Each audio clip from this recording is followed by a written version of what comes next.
hope everyone is doing well. My apologies for the video. I actually got my days mixed up. A lot going on, but I can't complain nonetheless. The countdown is on, guys. Graduation is near for us that are about to graduate.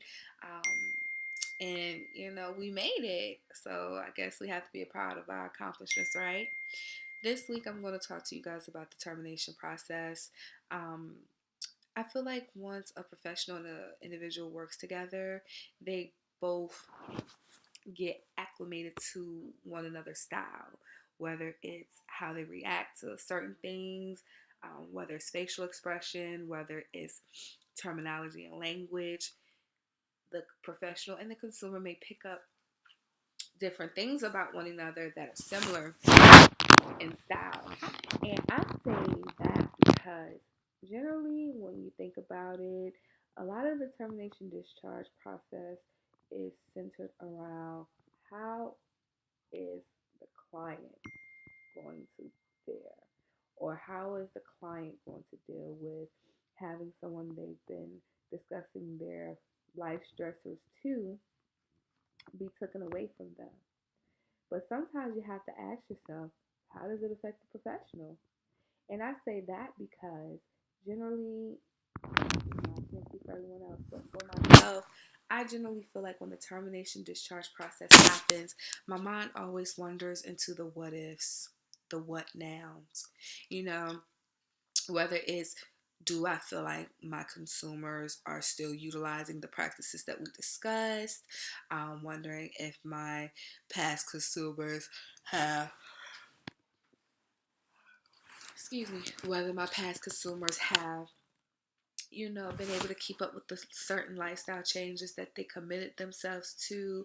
Have they digressed and progressed, or are they even worse off than when they came to come see me?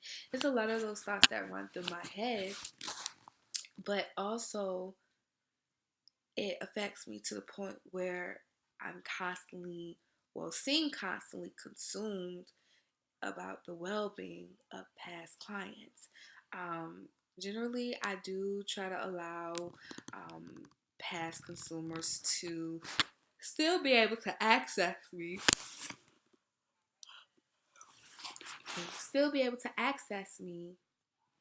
as well as still having the free range to maybe drop by my internship just to see me, or the other crisis counselor that's in the office as well. I do feel like the termination process is difficult. I do feel like you should respectively give yourself, as well as the consumer, enough time to adjust to this major change that's about to occur. However, how do you do that as a professional when you can't really accept change? I say that to say this.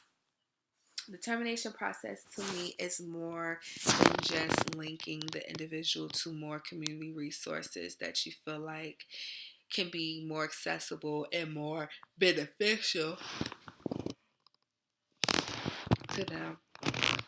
I also feel like the termination process is going to take some time.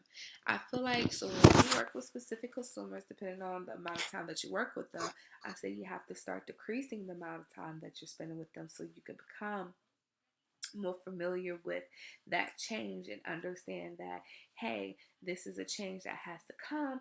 I can't really work with this person because I'm trying to get them to be more dependent upon themselves and use the resources and the skills taught to help better themselves in their situations. At the end of the day, I'll be honest about it. Sometimes I do beat myself up because I feel like, was it enough, Jaleesa? Did you do your job, Jaleesa? Is this community resource going to really, really, really help the consumer, Jaleesa? And I feel like it's just one step at a time.